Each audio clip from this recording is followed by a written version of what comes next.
Hi, welcome back to Central Line. I'm your host, Katie Berlin, and our guest today is an author, speaker, researcher, and PhD, Zach Mercurio. Welcome to Central Line. It's so great to have you. Thanks, Katie. I'm excited to be here. You and I actually met through Josh Weissman, who a lot of our watchers and listeners will be acquainted with in some fashion. Josh is definitely one of the most prolific speakers now in vet med, and I can tell from following you on social media and reading your book that the two of you probably have some really fun conversations on leadership. That'd be accurate to say? That's more than accurate to say. Yeah, we have a great time, and I think that the more importantly is we both believe and have seen in the research how powerful a leader's actions can be on another human being's well-being. Absolutely. And I feel so strongly about that too. So I'm really excited to get into this conversation. I've been looking forward to it for a long time. But first, would you mind just introducing yourself and letting us know a little bit about you and what, besides leadership, you're passionate about? Yeah, there's two parts of my life. One part of my life is I do research and I teach in a place called the Center for Meaning and Purpose at Colorado State University. There is such a thing. It's a good name. Yeah, and we study what makes life and work meaningful and what constitutes human flourishing. And the rest of my time is I'm out in organizations with leaders, helping to turn really these common sense ideas of being a good human into common, repeatable practices and habits. My whole job right now is to turn what's been known as soft skills into hard, repeatable skills that everybody must learn if you're going to be responsible for where a human being spends a third of their life. And then in my personal life, I'm really into reading. Reading is my escape. And I love reading books, whether it's fiction or nonfiction, that helps me better understand the human condition. I like to do road biking, and I have two little boys, ages 8 and 6, and a very quirky dog named Lily. Excellent. I mean, what is a podcast guest on this podcast without a quirky dog? Right. And my brother is a veterinarian. He's a veterinary surgeon as well. So I've sort of been like along with his journey through his experiences. And he's part of a big practice in Virginia. And, you know, I get to hear what he's going through. So I'm connected to the field. Yeah. Well, that's wonderful. And I love that there's even such a thing as the Center for Meaning and Purpose. I did not know that. And I want to know more about that for sure. I'm like, I need to go visit this place. To me, in my head, suddenly became like a monastery where everyone is like walking around in like these beautiful gardens talking about the meaning and purpose of life. And it's probably not quite like that. But I mean, Fort Collins is nice. I'll let you hold on to that image. Okay. And so road biking, is that what you would consider your third space where you can kind of just be Zach and you don't have to be an expert in anything? You just kind of totally my third space. Let stuff go. Yeah, what's so awesome about road biking and any endurance sport or anything that simplifies your mind to only be able to focus on exactly what you're trying to do is really powerful. I mean, research shows that's really powerful, but I experience it too. I mean, and it helps me to realize that what's purposeful isn't always pleasurable, which is an important truth in life. That, you know, you're doing something for your body and it's not pleasurable, but it is purposeful. I mean, I can be here to play with my kids and feel more fit, right? And that it aligns with a lot of what we do around helping people to understand the difference between purpose and pleasure. Yeah, that's true. Like the saying that like work should be fun. I mean, there should be fun at work, but work isn't always going to be fun. But if you know why you're doing it, makes it. I guess we can like just start because one of the biggest problems with how we've thought about work, well, I think over the past decade of the self-care, self-love movement has been that we think everything should be pleasurable for us. Yeah. And if we expect everything to be pleasurable and we go searching for pleasure only, that's fleeting. So those moments come and go. So it's not really a good viable plan for fulfillment. But the second thing is that we miss out on purpose, moments of purpose, because contributing is often inconvenient. You know, purpose is often not always pleasurable, but we can learn ways to see the purpose in what we're doing. And that's why Josh and I get along so well, is because leaders can learn ways to reveal people's purpose and make it easier for them to see it and clear the way between they and what they're doing and the bigger impact, which is, I think, so important for long-term fulfillment and well-being. What about, so say a person is doing work that doesn't necessarily align directly with a purpose they thought they had, but they're working for somebody very inspiring. Like, can the right leader also help give you purpose? Well, there's a difference between your purpose and the purpose. Now, you may have a purpose in your life that is completely unrelated to work, which is good, I would say. Yeah, it's probably good, yeah. But then there's the purpose in whatever it is that you're doing. I focus more on helping people see the purpose in what they're doing. There's also the difference between the meaning of work and the meaning in work. So I think this is important for listeners to understand. The meaning of work is what work means in someone's life. Like, it could mean like getting a paycheck, or I'm doing it because I like it. But that's different than the meaning in work. The meaning in work is what people experience when they're there. And that has a huge impact on retention, well-being, performance, motivation, much more so than why someone works. What they experience when they're there, the meaning in work, is something that has much more of an effect on experiencing meaningful work or experiencing purpose in work or well-being. And what's really powerful about this is that's the space that leaders have architecture over. Yeah, that's a fascinating distinction I haven't really heard before. And it, in veterinary medicine, it seems very clear what the purpose, what the meaning of the work is, right? Is that, like, we all got into this to come to a place where we could have the tools and the skills to help animals and their families. And it seems when you talk to people outside the profession, they're like, oh, well, that must be so fulfilling because you get to go to work and you get to fulfill that meaning of the work every single day. And that's true. Like, we get to come to work and we get to do what we train to do every single day. And at the same time, so many of us are unhappy. And that, it sounds like from what you're talking about, it's because they're not finding the meaning in the work every day. This is absolutely critical to understand. And you've articulated it really well. You can have a job that matters, but not experience mattering in your job. I work with trauma surgeons who have a job that matters. I mean, they literally save people's lives every day. I mean, that's what they do when they clock in. Yeah. Yet many of them are burnt out. They want to leave the profession because they don't feel like they matter to the people around them in their job. And for someone who doesn't believe that they matter, it's almost impossible for anything to matter. And so it's a big difference. You can't rely, especially on a profession like veterinary medicine, you can't rely on a big purpose, rest on the laurels of just people want to help animals, or you have to make sure people experience mattering in the job so that they can focus and believe in that bigger purpose. Because again, nothing matters to someone who doesn't believe that they matter. Right. I'm thinking of all these questions that I didn't even, I wrote down questions and sent them to you, and none of these are on that list.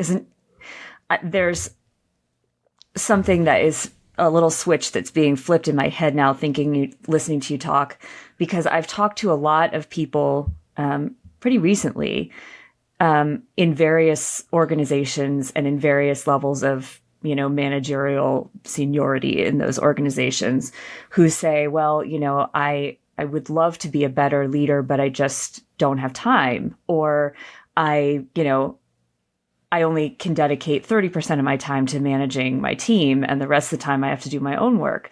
And this always grates on me, because I feel like in my role as a manager, what I really would love to do is spend as much time as possible managing. And I hate that word too, but being as good a leader as I can be, and not have to do so much actual work, because to me, the work is the support first.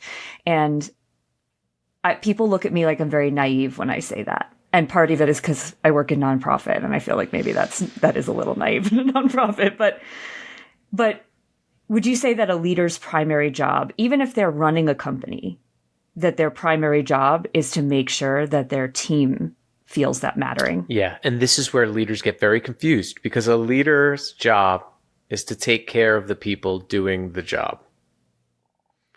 This is why I love your social media. I like, it really is. That's a leader's job is to do that. And it has to be, because there is no work without human well-being. A lot of times we think, oh, it's an afterthought, but a lot of leaders obsess over the lagging indicators, whether it's like service efficiency or client satisfaction in a veterinary hospital.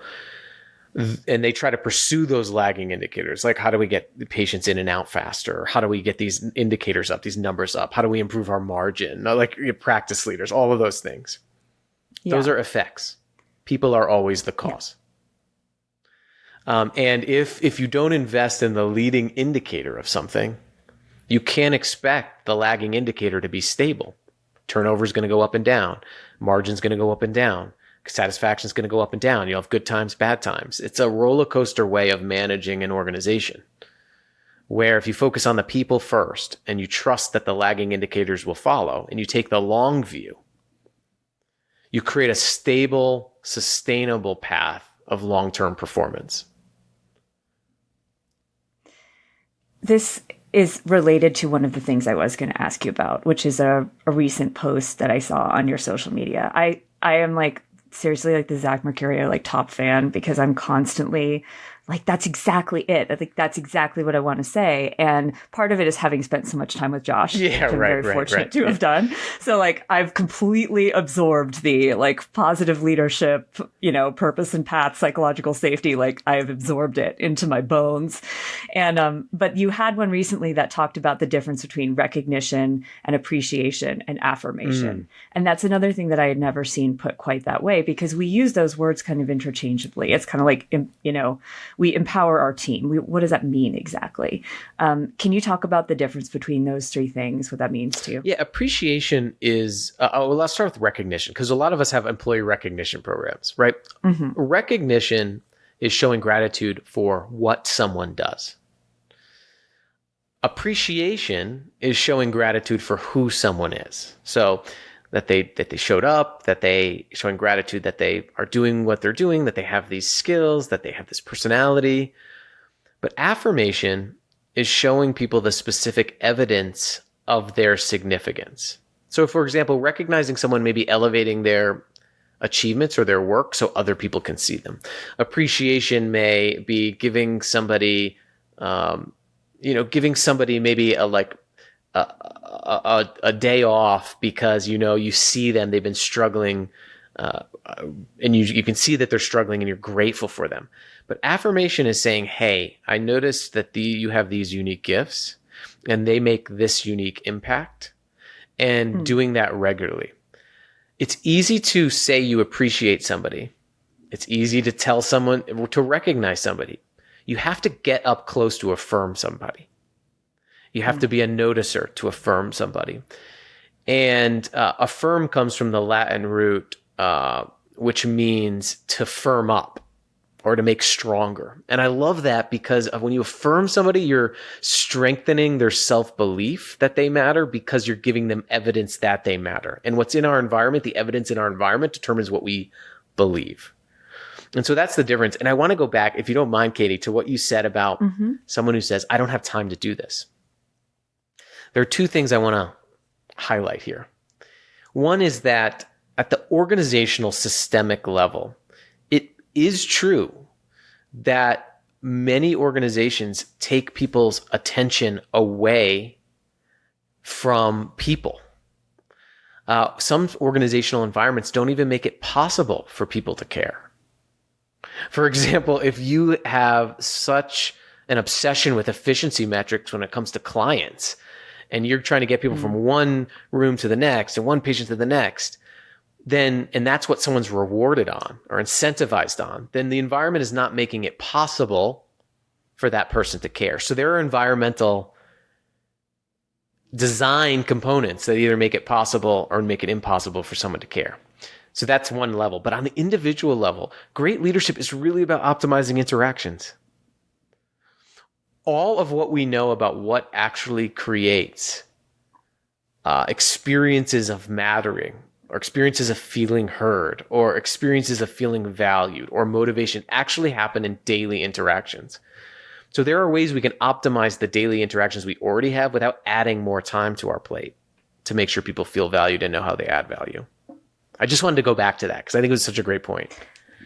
Yeah, I love that too, is like, rather than saying, okay, I have to schedule more meetings or more calls with my team, like how can you best maximize and optimize the time that you already have with them? And that ties into your last question, because some people say like, well, affirmation, well, that'll take a lot of time. It's much easier to do an awards banquet at the end of the quarter, right? Affirmation takes time. But what you can do is anytime you say thank you to someone, instead of just saying thank you, show them exactly the difference that they made, tell them the story of the difference that they made, and name their strengths. That's one thing, right? Like give a better thank you. Or if you're asking somebody in a one-on-one, you're passing them the hall, you're saying, hey, how are you doing? Instead of asking, how are you doing? Ask, hey, what is your attention right now? What have you been struggling with the most? What am I not doing today to support you? What can I start doing? Those little questions, right? Can you get data that you can use as a leader to actually notice people? But if we just ask, hey, how are you? Or start a meeting with, or a huddle with, how's everybody doing? Good? Everyone's like, nobody's going to be like, not me. Yep. Actually, I haven't felt any support from you in 2 weeks. Right. They're just going to quietly realize I just wanted to check in on how everybody's doing. Nobody's going to say, me, not so good. Glad you're checking in. Right? It's the everyday noticing people, affirming them, showing them how they're needed through interactions that create great leadership. So let's say, thinking about a vet practice model, and we have a practice manager or medical director, for instance, or a practice owner who says, okay, I want to make sure that I'm doing this to affirm my team.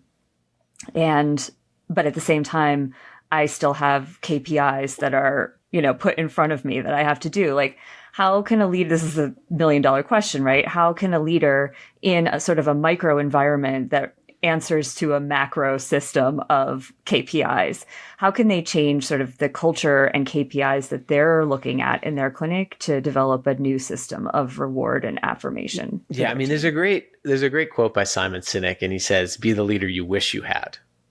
Right? We can all the time, we can all often fall to the level of the system that we're beholden to unintentionally, like we just sink to it. Yeah. But I would say, have the KPIs in mind, but know that your way of getting to the KPIs can be different. Love that. And that's where really knowing and believing that the leading indicators of every KPI are human beings, and trying that and seeing what happens to the KPIs. I would also argue to that practice that employee well-being should be the KPI. Yeah. And that's the problem, right? Employee well-being has to be the KPI and the top one, because nothing else happens. Satisfaction, margin, whatever happens without that. And, because you become what you pursue. When you live by results, you die by results. Yeah. And so that's what I would like to see. But if you don't have control over what those KPIs are, you do have control over how you meet them. Would you say that the workplaces that you've seen probably quite a few different models and teams in various stages of this sort of recognition, appreciation, affirmation continuum. Where would you say that most people fall? Yeah, most people have the motivation to want to do it, but they don't have the skills to do it, and the environment doesn't enable them to do it. Because any human behavior requires three things. We have to want to do it, motivation. We have to know how to do it, ability, and our environment has to remind us to do it. I see a lot of training initiatives. They just focus on cultivating motivation. Yeah, which can't last forever. Right? So one of the things that is important is to really identify the hard skills that are needed to do this, and to really start evaluating leaders on those skills. For example, showing purposeful affirmation through like how you show gratitude and say thank you is a skill. I mean, it's a skill that can be learned and should be evaluated like any other skill. But then you have to look at, okay, now does our environment that this leader's in make it possible for them to do what we're asking them to do? And which parts of our environment or the system or structure do we need to adjust to make it possible for them to do this? For example, if I have a dentist appointment coming up and I want to floss my teeth, I have the motivation, I watched a video on how to do it, but then I don't have any floss. How frustrating is that? That's the situation a lot of leaders are in. They want to care. Mm-hmm. The environment doesn't enable them to care. So I think when those things are present, you can start gaining traction. But most organizations I find are motivated to do this. They kind of have the skills and abilities to do this. Some don't. They haven't invested in that. But a lot of them just don't have an environment that triggers people to do it and enables them to do it. But that's a good framework. If you're going to go off and have a discussion after this podcast, that is a helpful framework from which you can actually really dig into this stuff. Like, why is this not happening? Through motivation, ability, and environment. And that's something, it sounds like something the whole team can kind of be part of, is saying like, how can we create this culture together versus... Yeah.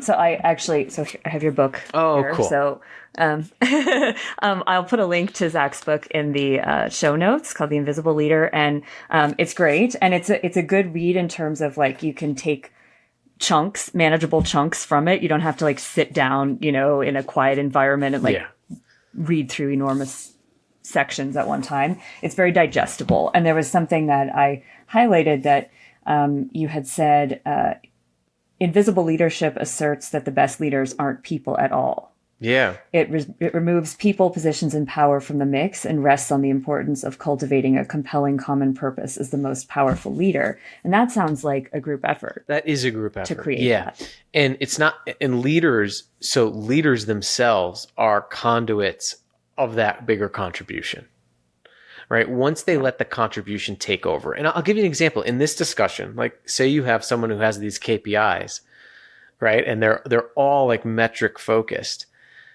Being able to ask yourself, if our purpose was our boss, what would it say about our KPIs? I love that. Like if purpose, if the contribution we want to make, that mission statement that you had someone come in and help you brand, if that was the boss, the true boss of your decision making, what would you do? What would you do differently? I would argue that many people would probably operate differently. Yeah. And I think that's what I mean when I saw the invisible leader. It's that common purpose has to be above all else. Everything that we do in terms of well-being, creating mattering, making sure people connect to that purpose is in service of that. And it harmonizes energy. Sometimes I find that people argue a lot about what they're doing or how they're doing it, but it's really that they've lost the shared belief on why it matters. Okay, so I'm going to segue from that. I love that, and there's a little bit of like, sort of magic realism in my head there too. Of like the purpose is like sort of this being that is looking over everything that you're doing, and I just I like that too. Now that I'm thinking about it, they can join our Center for Meaning and Purpose Monastery. That's who walks around. Right? Purpose. Yeah. Yes, we're all worshiping at the feet of the purpose. So there was something else. I think when I reached out to you about doing a podcast, it was because you had posted something that really resonated with me on a personal level, which will surprise no one who's actually worked with me. And it was, you said, difficult employees are the most common creation of deficient cultures. And I was like, that's the thing, right? Because I have been difficult. Multiple places that I've worked. And admittedly, I don't always know how to put things. I'm trying as I get older and more experienced at life and work to see what lands well with people. But also, I do think that there's a certain way that we are trained to see people who speak up when they feel like the situation isn't going in the direction of that purpose. Because there's usually a reason. It's not like everybody wanted to go in that direction and they just like saw something shiny and wandered off. It's like somebody might be seeing the purpose differently, and they're going to take that hand raised as an objection to what they're doing versus saying like, hey, is this really what's best for the team? Or I feel like the team isn't understanding where we're headed and why. And I've definitely been difficult there. And I don't know if I was right or not, but can we talk about that word difficult? And like, first of all, I want to know, have you been the difficult one? Of course. Of course I have. We've all been in environments where we feel like we don't matter. And the result of feeling like you don't matter are two things. It either results in acts of withdrawal or acts of desperation. And most difficult employees are acting out in desperation. They're grasping for the significance they don't get. It's basic childhood psychology. We know that conduct issues in schools, for example, are the results of students not getting the attention they need at home. That continues on through adulthood. We don't like to talk about this because we think it's work. You should be hardened. You should know to go along with everything. Right. But we're human beings. And when a human being feels like the instinct, and it's a survival instinct to matter. We searched for mattering when we were little babies. We reached out and grasped for someone to care for us for our survival. We grasped to matter to someone else before we searched for food. It's an instinct. When that instinct is not met, we scratch and claw for it. And that's what happens. And you are not a difficult person. And this is the other thing about the word difficult. You are a person who is exhibiting behaviors perceived as difficult.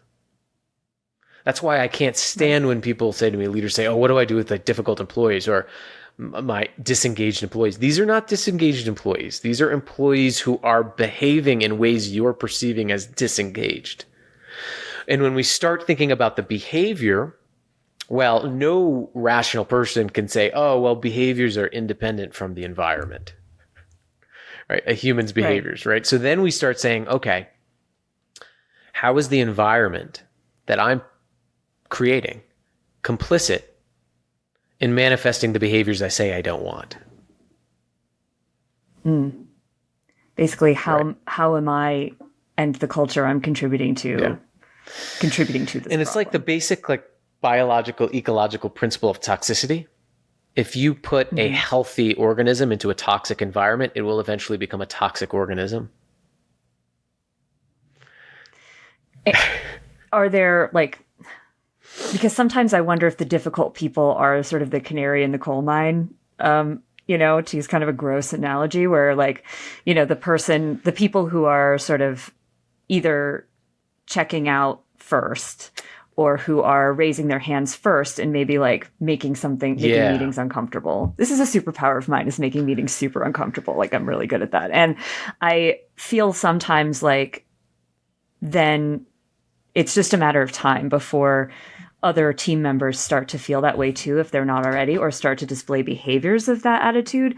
But it's often the people who get there first that are branded as toxic. Right. Yeah. Because they might be the only one that leadership can see. Right. And toxic in that case is misapplied, right? It's again, that's a toxic person. Instead of they're exhibiting these behaviors, what could potentially be manifesting these behaviors? Potentially there's an idea that's not being heard. Potentially there's something that everybody's thinking, but no one's saying. One of my favorite things I did with a client is I had this meeting where I had each person write down, they were having a lot of conflict, and I had each person write down what everybody was thinking, but nobody was saying. So I had them independently write it down. Oh, I love that. And then I had them post it on the wall. And I had everybody go and read it. And then independently. And then they sat down. And all of a sudden what happened is that the space opened up, right? But leaders have to be willing to create that space. And when that space is not there, then the one person has to take it all on themselves to speak up, about what everybody's thinking and no one's saying. And then that person becomes wrong. And then other people see the reaction to that person. And then they're like, forget it. I'm not going to speak up. And then they go sink back into acts of withdrawal. And then if they can't speak up, they speak out to each other and they start gossiping. And then the managers start complaining that everybody's gossiping and not giving us direct feedback.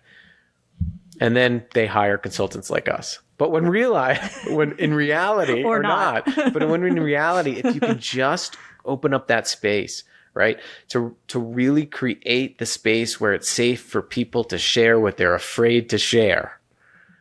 For people to talk about and come to an agreement on what we're all thinking but not saying, and to really dig into those things openly. The difficult person, it'll be a norm to have these difficult conversations. And I would argue people will feel better. Leaders would feel better about that in the long term. But again, go back to the motivation, ability, and environment thing. The reason why a lot of leaders don't create these spaces is because they don't know how. It's uncomfortable. Yeah.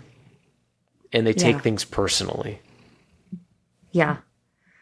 And so much of what people like you and Josh and the other, amazing people that are starting to bring these ideas to veterinary medicine, it seems like their entire goal, like your entire goal, is to give people the tools they need to create that environment if they don't know how to do it for themselves. And I wish that we saw this right now as a hard skill. My cat is probably making like super loud purring. This sounds like actually like one of those headspace meditations while you're going to sleep. You can do like a cat one. Yeah, it's it's one of the most soothing noises in the world. So we got John here, who's like I'm the fine biggest with it. snuggler. John knows what's up. Yeah. But I apologize for anyone who doesn't like the purring noise. Like, I know not everybody loved the Chihuahua snoring, and so I'm sure there's somebody that wishes the cat wasn't purring in the microphone, but it's too bad because I can't keep him off. He's too cute. But I wonder, like, if there's ever going to be a time where our industry and other industries who focus so much on skills like how to save a person's life as a trauma surgeon, very important. That is a very important skill. Like, I wouldn't want a trauma surgeon who does not know those skills, but also that's useless if your team is walking out the door every day feeling like they don't matter because they're going to turn over and you're constantly going to be dealing with burned out staff. So do you think that's possible? Like, I do. I think it's possible, and I think it's going to be imperative, and I think it's going to be inescapable at some point. It's going to be like in 10 years, if you're not doing it, it's going to be like being a practice without a website. I do think I'm going to be right, because the U.S. Surgeon General, America's top medical doctor, weighed in for the first time on what needs to happen in the workplaces in October 2022. This is the first time America's top medical doctor, a physician, weighed in on what needed to happen. And at the core of this, to improve the nation's mental health, he said that people need to experience mattering at work, dignity and meaning. Dignity being worthy apart from what you do or don't do for someone else, and meaning experiencing what you're doing as positive, purposeful, and significant. I wouldn't be surprised actually in 10, 15 years if there's not an OSHA, like there's an OSHA for physical safety, if there's not going to be an OSHA for psychological safety and emotional safety in the workplace. So I think, one, it's going to be inescapable at some point. Yeah. Two, the choices of where, when, and how people work and earn a living are going to exponentially increase. Again, and this is where a institution like veterinary medicine relying on the big purpose is not going to be a sustainable practice, because people more than ever now can earn income in many different ways that are much less stressful.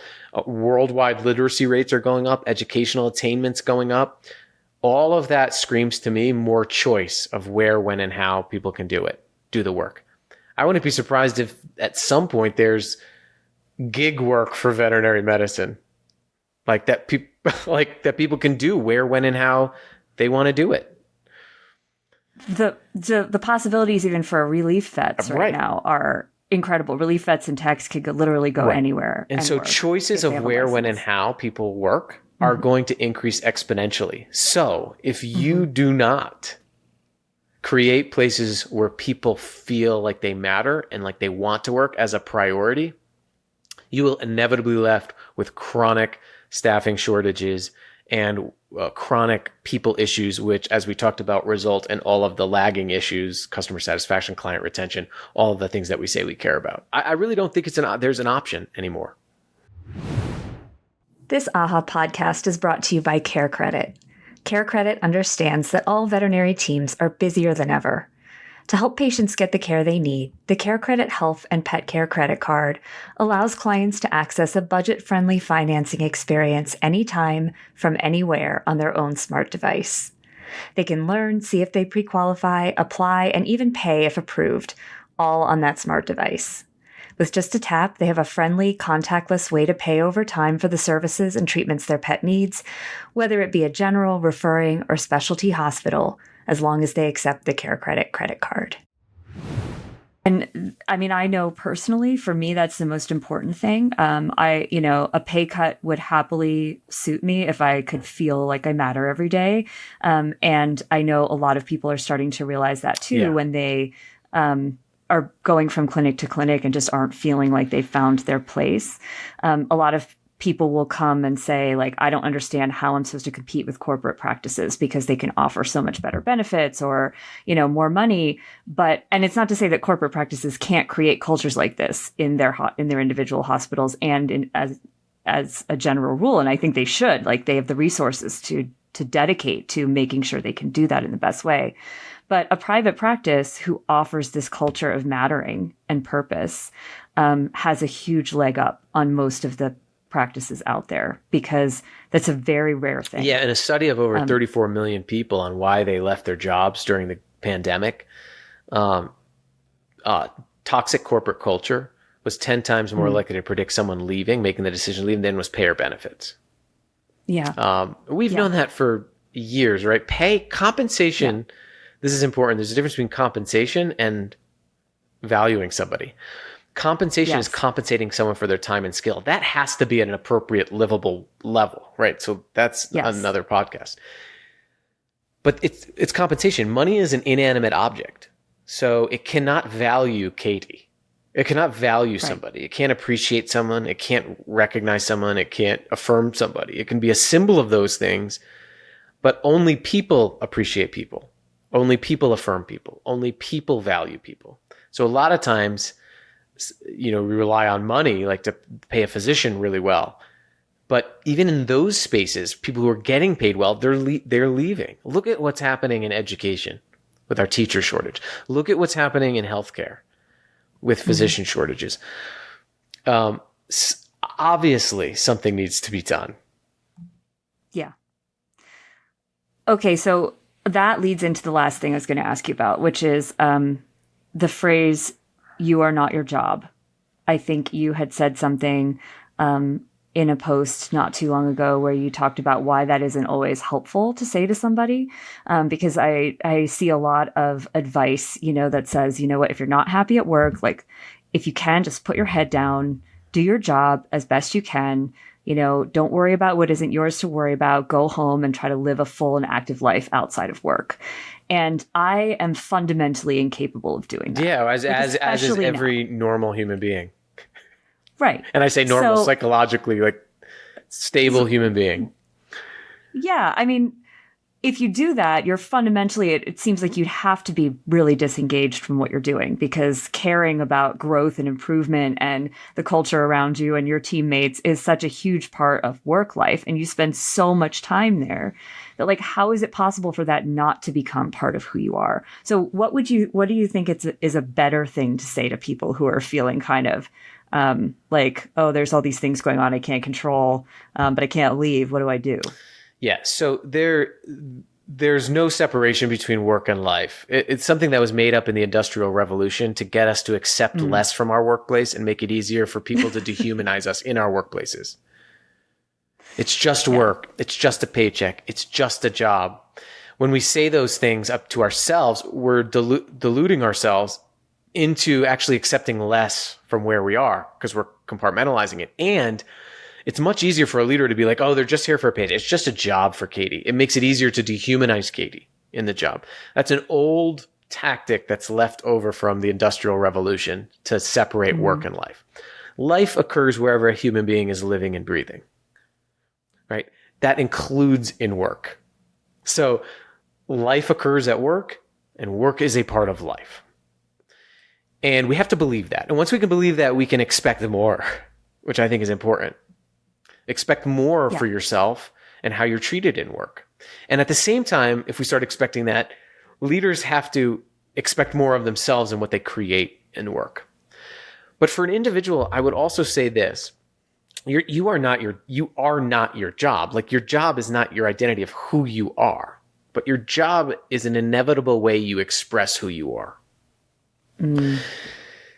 And you have values, you have unique strengths, you have principles and beliefs, and no one can take those things away from you. So if you think about going into work and thinking about the everyday interactions that you have that aren't controlled by a leader or a culture that may be abusive, and you can focus on delivering your values and living by your values and delivering your strengths and living by your beliefs in those interactions that you have control over, that can make a profound difference. So the "you are not your job" thing is like, oh yeah, and then you go in and you just sort of suffer through 1/3 of your life to enjoy the rest of your life, right? That's not really a great tactic either, because that's not going to promote well-being. But if you can say, hey, in these interactions, what I have control over, I will commit to living by these values, commit to using my strengths, commit to trying to see the purpose in what I'm doing, and to be the leader I wish I had. At the end of the day, that's going to be a more fulfilling way to go forward. And you'll learn a lot you'll learn the skill of how even in a difficult circumstances, you can see the meaning in it. And if you can see the meaning where you are, you'll be able to see it wherever you go. That brings a whole new perspective to all of this, because, at a certain point, I guess we are what we do, what we repeatedly do. And so if you're a leader and you keep making choices that maybe, if they don't actively harm your team, don't lead to creating the environment where they're going to feel supported and like they matter, and those decisions keep happening and those missed opportunities keep coming by, at some point, that's just the kind of leader you are. Yeah, that's the kind of person you are, even if that's not your intent at all. And that's something that I think a lot of people, I don't know, they get stuck on like, well, I don't know how to manage people, or I don't know how to lead people, and I got this title, or I got this raise, and I'm in this position now, and I don't know what I'm doing. But like, that's a North Star for them, is, if nothing else, you can think, are the decisions I'm making and the priorities that I'm putting into place, are those going to take me closer to the goal of the environment that I want to help create, or farther away? I think you raise a great point. Instead of being a passive recipient of culture, be an active constructor of it, of creating the culture you say you want. And I think that is a really important way to take control over your work. Because at the end of the day, if nothing else, you can say, I did my best. And sometimes that's all we have. Yeah. I feel like this is a therapy session for me. Thanks, Zach. Oh, well, I mean, you brought out the points, so it's... Well, and I think it's, everybody listening has been in an environment where they have not felt like they matter. I see too. These... Yeah. Not everybody listening has been in an environment where they do feel like they mattered. And that's really sad. Did you have a job where you felt affirmed, not just appreciated? There are some people, right now I get to talk to large groups of people. And, it's that person who remembers that you were there and takes a picture of the end slide with your email address and takes the time to send you a message and let you know like that they used a skill you provided them and it made this difference. Those are few and far between. Maybe like one every like couple of months, even though we do tons of engagements. But it's those people that give me a lot of hope, because that's the practice, right? They don't know that they're doing it, but they're affirming me. So in my current job right now, that's where I get it. In some other aspects of my work at a large research institution, I have to rely on the fact that I'm doing the best I can where I am, because there's essentially no validation. No one's coming. That tracks. Right. Yeah, it's kind of like doing a podcast. It's like, well, no one's coming. No one's rushing to me to tell me how great my work is. Right. Yeah.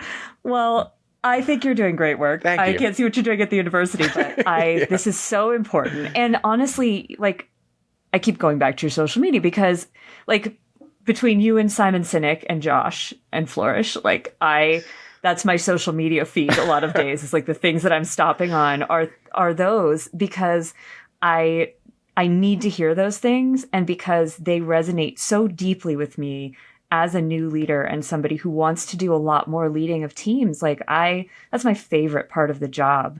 And I told Josh the other day that like my goal as a manager is always to try to make decisions that would make Josh proud of me. Oh, I love that. While I was making them. I think we need far fewer thought leaders and many more practice leaders. Like, it's embarrassing that I have a job, actually, because the things that I say or that I think about, to me, it's just like, I mean, I was in my kindergartner's like open house. Like, I got to go into the classroom and look around. I was looking at these values on the wall, like respect, and it had a behavior of like listening to others. It had like inclusion. It had appreciation, all of these things. Mm-hmm. And I'm like, what happens from kindergarten until when people have to lead people? Like, I feel like all I'm doing in my job is teaching kindergarten to adults. It really is. Like, if you go in this kindergarten classroom, it's kind of staggering image. You will look at these values on the wall. You'll look at how they're learning to recognize each other, listen to each other, share their voice.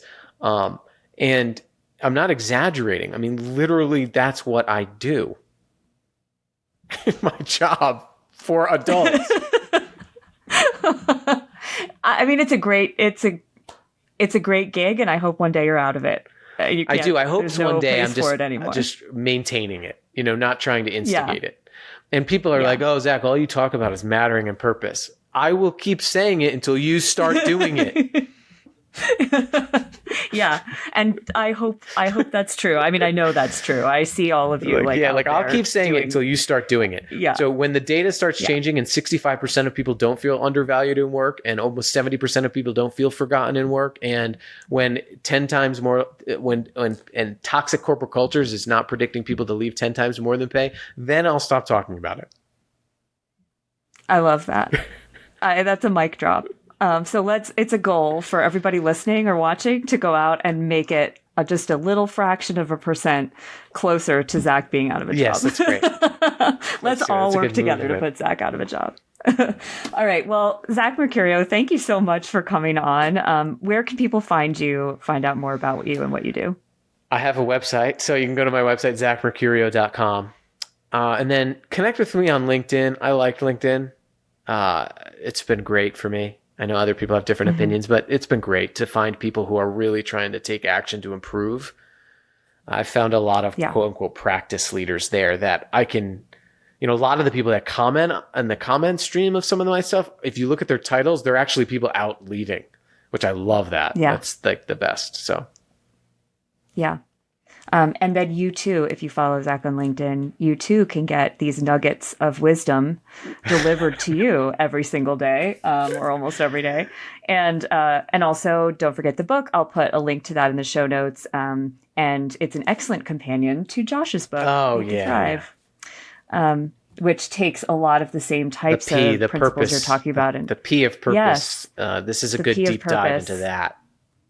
Yes, area. Exactly. And puts it in a veterinary context specifically too. So I really appreciate your time. I know you're busy and you talk about this stuff all the time, but your passion is contagious, even through a phone screen. So thank you so much for the work you do and coming on here. Thanks. And thanks to all of you for watching and listening. We'll catch you next time on Central Line.